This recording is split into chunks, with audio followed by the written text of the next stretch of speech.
Okay, y'all. So, pasta making did not go near how I planned, but I think I finally have something I can actually put together.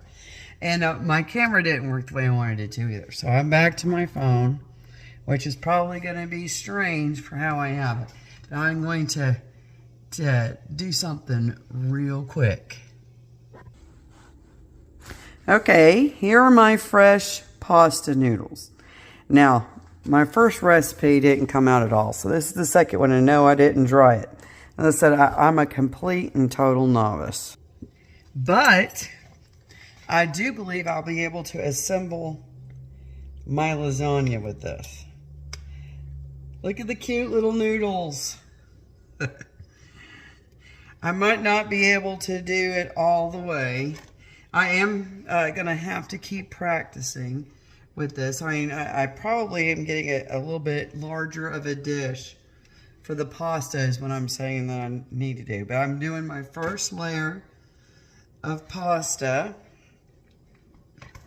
of fresh pasta. It took me a minute. I've never made pasta before in any way, shape, fashion, or form. So I was thinking it was going to take a lot longer than it did. And some of the pieces are not really put together, but this ought to be fun. All right, so I'm going to do something a little bit different. I'm adding, as I said before, in my Facebook post, because this is going straight to YouTube. I know Kimberly isn't here, and I'm sorry. The reason she's not here is because this is her daddy's day, and I'm really just trying to practice is what I'm doing. So I'm adding spinach tonight to the lasagna. If I haven't told you, I'm making fresh lasagna.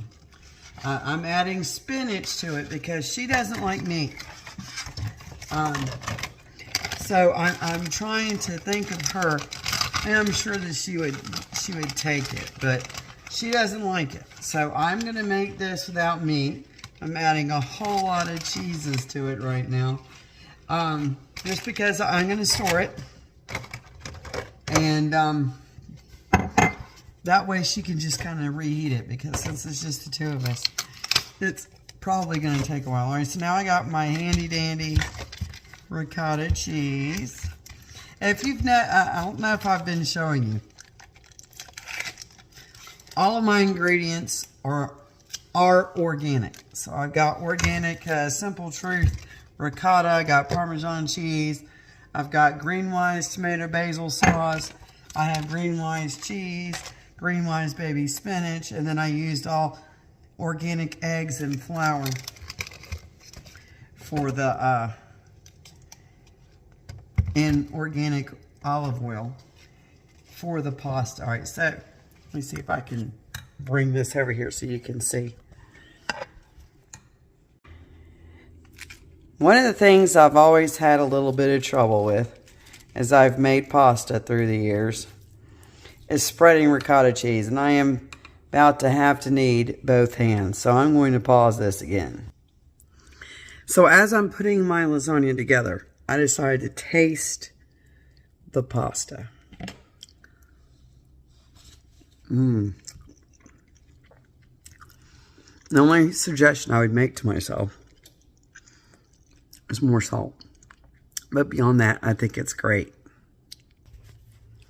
Okay, so I have finished putting my lasagna together, and I'm going to flip this around so you can see. All right, this is actually my first time making spinach lasagna. I haven't seen it done before.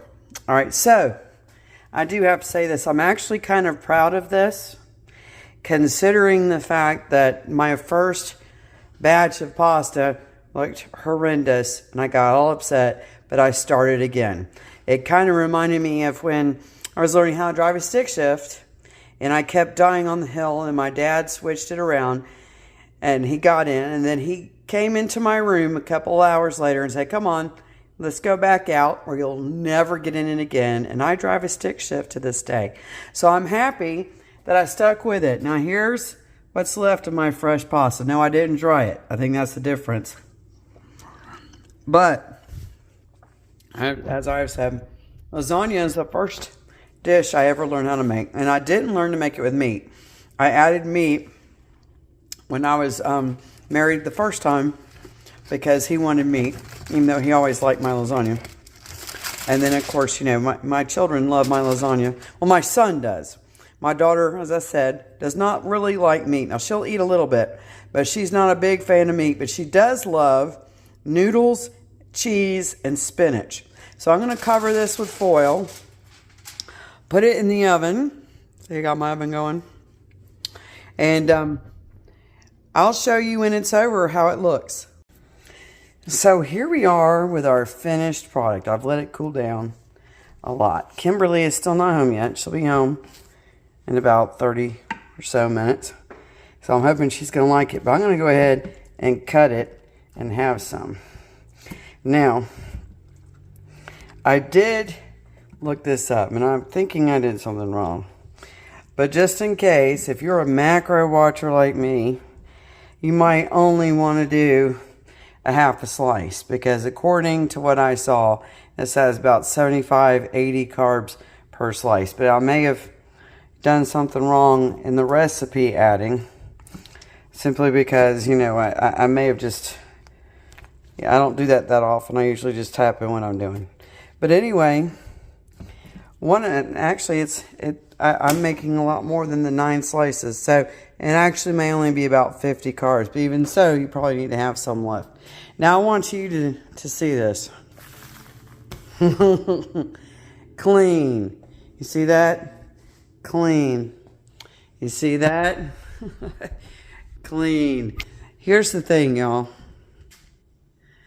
This is what I keep telling Kimberly. The mark of a true chef is that after they are finished, they clean up their mess. So I'll be back when she gets home and you can see how she liked it.